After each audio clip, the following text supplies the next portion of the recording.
Medication can be very important for someone managing their mental health. That doesn't mean everyone needs it or that it is even the only thing that someone who takes it needs, but medication is, again, very important to some people, like me. Before I started my own medication, I had no idea what a difference it could make in my life. After taking it and then subsequently trying to come off it, realizing that wasn't for me, I realized that taking medication may now just be something that's part of my life from here on in. And given the extreme lows that I have been reaching without it, I am completely comfortable with the idea that medication is just something that I'm going to need. But I don't expect everyone to know how big a difference it makes for those of us who are experiencing some form of mental illness and do use medication to help that. So I find it really hard to describe exactly what my bipolar 2 experiences feel like to anyone who isn't me. So really, I don't have a lot of free time in my mind from thinking about it. It's just always there and nibbling at my thoughts. Sometimes they manifest themselves in nice, cute, idea-forming ways, but often they present themselves in really detrimental ways as well. I want to make sure that everyone knows here that I am not a mental health professional. I am not a therapist. I'm just someone who struggles with mental illness myself, is on medication, and who just wants to share some of the things that have been really helpful to me as someone looking to have discussions with me or helping support someone who's taking mental health medication. So ask questions instead of making assumptions. It's completely possible that someone may want to talk about their medication, but given the stigma we've built up around it, some other people still may not be comfortable talking about their medication. And just letting people own their own experiences is the best way to have really meaningful experiences with people. Refrain as best you can from sharing your own ideas for improved mental health. People can spend a lot of time reflecting on the decisions they've made to help them with their mental health. Don't jeopardize that by interjecting your own ideas into it. Maybe offer to take a walk with them, but don't do so while setting out to tell them that if they just got more fresh air, they'd be healthier and that all their problems would be gone.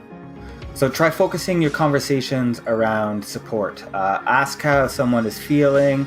Let them guide you through the information that they would like to share about themselves. So if someone wants to sit there and be quiet, let them sit there and be quiet. If someone wants to share things with you, let them share those things with you.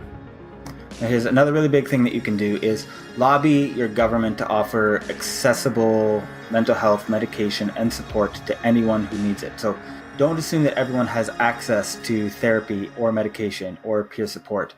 For all the talk people do about breaking down stigma, governments and organizations still have a lot to do in helping ensure that their policies also meet up with the demand that can be created by reducing stigma. Be part of that change by being really loud with your government and with big organizations.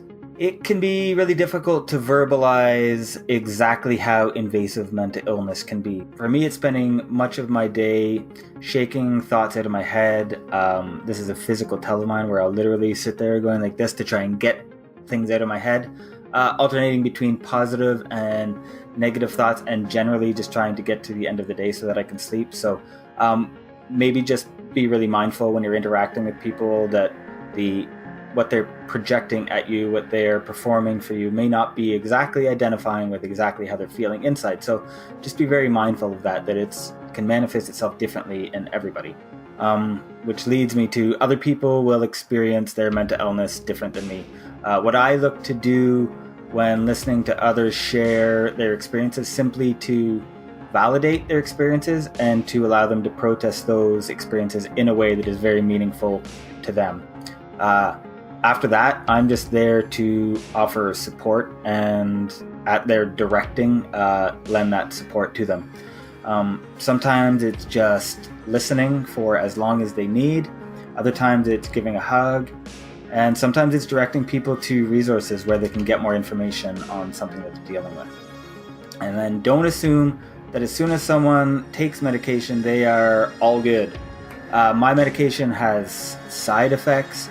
My medication isn't a cure for bipolar 2, It is really just a way to prevent my brain from getting too high or too low, and giving me a little bit more time to catch my feelings and to evaluate where they're coming from, and then to sit with them and evaluate what I'm going to do with them.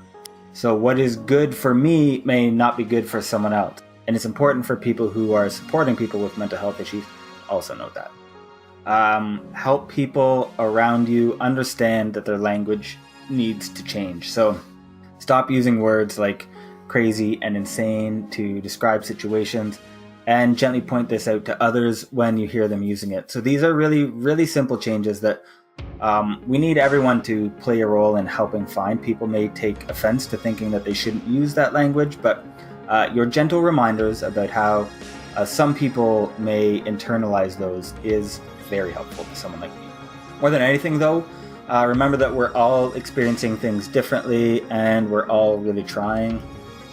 It takes a lot of work to stay alive sometimes, and it's important that we recognize that in one another. So one thing that I would really encourage people to do is just tell someone that you are really proud of them. Thanks everyone for listening. If you have any tips on how you manage mental health, any things that you like or dislike when people do for you, please leave them in the comments below, and I would love to implement those into my own life and to share those experiences. All right, see you later.